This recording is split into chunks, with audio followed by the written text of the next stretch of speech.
2020 ya. KPU Kota Palembang mematangkan persiapan pemilu 2024. Salah satunya menggelar simulasi pemungutan dan penghitungan serta penggunaan aplikasi Sirekap. Simulasi menggambarkan proses yang dimulai pada pukul 7 dan ditutup pukul 13. Berlanjut dengan penghitungan suara masing-masing untuk 5 jenis surat suara, yakni Presiden, serta pemilu legislatif DPD, DPR RI, DPRD Provinsi, dan DPRD Kota. Simulasi bertujuan untuk mengetahui durasi pemungutan dan penghitungan suara, serta rekapitulasi dan penyalinan proses penghitungan dari formulir C, hasil ke C, hasil salinan.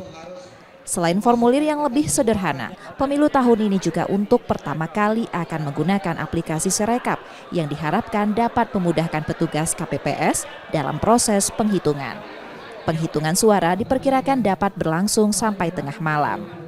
Kita akan mengetahui seberapa lama proses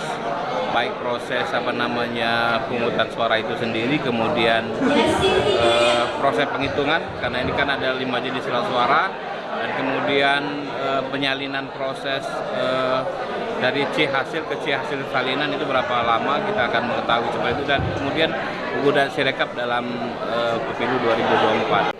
Para petugas KPPS diminta mengantisipasi pemilih yang datang bersama-sama. Pembentukan KPPS kini masih berlangsung untuk 4.777 TPS di 18 kecamatan dan 107 kelurahan di Palembang.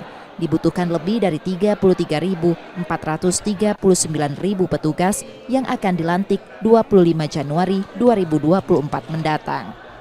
Emriski Nurmizan, Kompas TV, Palembang, Sumatera Selatan.